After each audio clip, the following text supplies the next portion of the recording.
Welcome, welcome, welcome. Welcome, welcome. Hey there. Howdy and hello. It's Sharnae M. Tunson, your 21st century educational advocate and IEP coach, here to bring you 7 minutes of success. So today's topic, the top 3 goals you need to avoid in your IEP. This is going to be a very, very important one.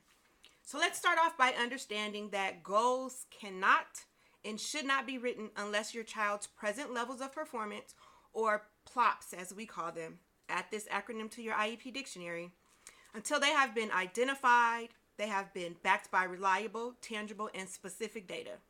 Your child's present levels, they should describe in detail what it is your child can do successfully. Now, don't tell me that my child cannot add 1 plus 1 in math. Instead, I want you to tell me what kind of math my child is able to do.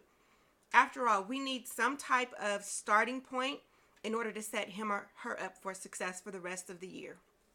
Now, when you're thinking about goals, you have to remember the purpose of an IEP, which is to prepare your child for further education, employment, and independent living. Let me say that one more time.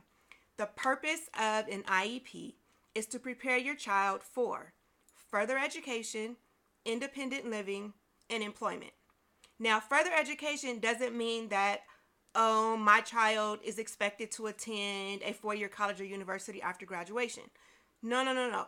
Further education is just that. As adults, think about in our daily lives, in our professions, on our jobs, we're always participating in some type of on-the-job training, going to seminars, watching webinars, going to conferences, in-house training, reading books personally and professionally developing on our own. All those things are examples of furthering education. So your child's IEP, number one, needs to prepare him or her to be able to further their education once they leave the public high school setting, okay? So once again, the 3 purposes, or the purpose of an IEP, is to prepare your child for further education, employment, and independent living. All right, so with that being said, each one of the goals that are outlined in your IEP should speak to one of these 3 purposes. Now, pertaining to these 3, when you think about the most important goals, what are the ones that keep you up at night, that you're tossing and turning?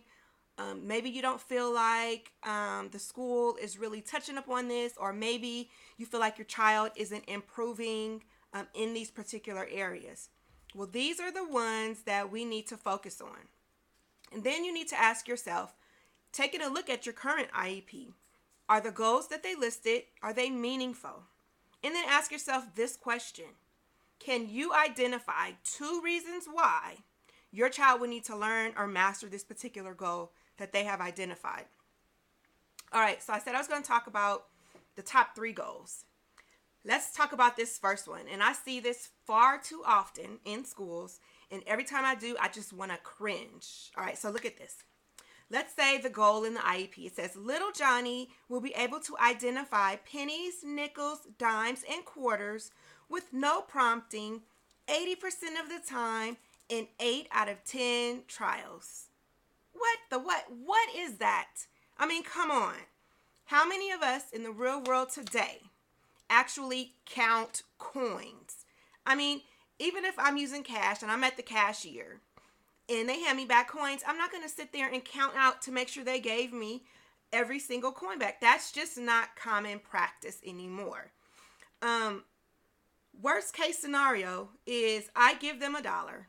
My item costs a penny. What am I going to miss out on? 98 cents? Come on. This is not a skill that should be focused on that is going to prepare my child for further education, employment, or independent living. Now, a more practical, realistic goal would be something related to maybe using a debit card, how to swipe it or insert it into the machine, remembering your 4-digit PIN, or your phone number and email address so you can get the rewards or the discounts, and even memorizing your zip code so that they can use the credit option. This is a practical life skill that will help prepare your child not only for employment at a possible retail establishment, but it'll also provide them with independent living skills, how they can go and pay for items using their credit or debit card. Now, you could even take that goal a step further and work on addition and subtraction by balancing a checkbook, but most of us don't use checkbooks. So let's say we establish a monthly budget. We're tracking the budget, we're tracking expenses, creating a log. You get the picture. But counting coins, come on, get out of here with that. We are in the 21st century, and that's what Coinstar is for. I have an idea. What if you teach your child how to go out to use Coinstar?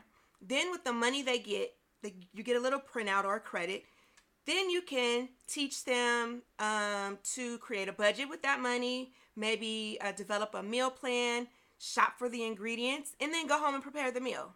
Bam, I'm done. Drop the mic, leave the stage. Come on now, but seriously, we're talking about your precious gems and what your vision for their future looks like. Now, I know I said I'm going to share the top 3 goals to avoid, but I think you get the picture. Plus, I'm already at 6 minutes, and this is your 7 minutes to success. So, the more important thing to remember is to ask questions. If there's a goal suggested, you need to ask the team, well, what does this look like in the classroom? Is this age appropriate? Are other typical 8-year-olds able to do this? Also, don't feel like you have to lock it in stone in the IEP document. You can request a trial period and see how it goes before you commit. It's just so critical that you as the parent find your voice and understand that you are an equal member of the IEP team. You are the expert in understanding what your child's unique needs are that will prepare him or her for further education, employment, and independent living. The IEP team, they should be the experts in knowing what tools, resources, and strategies can be used to address the unique needs of your child. So, to wrap up, I'm going to give you 3 action steps. Number 1, get a copy of your child's complete IEP in your hands. This includes the sign-in sheet all the way to the end with the meeting notes, any assessment reports that were conducted, and referenced in the last meeting. Get a copy of that tangible paper document. Number 2, you must know, like the back of your hand, what the purpose of your child's IEP is to prepare him or her for further education, employment, and independent living. I can't stress that enough. And then finally, number 3, it's imperative that you, the parent, are able to articulate your child's unique needs, aka parent concerns, when it comes to meeting the objectives of the IEP, which is, again, to prepare your child for further education, employment, and independent living. Man, I'm getting worked up just thinking about this. If you haven't already, make sure you schedule your complimentary IEP checkup with me at bit.ly. That's bit.ly/IEP compliance call. Together, you and I will review these documents and we'll specifically take a look at the present levels and the related goals. It's the 10th week of school. This is the first quarter. We're halfway through the first semester. And we want to make sure that your precious gem does not fall through the cracks. Now remember, you are your child's greatest advocate. Bye for now.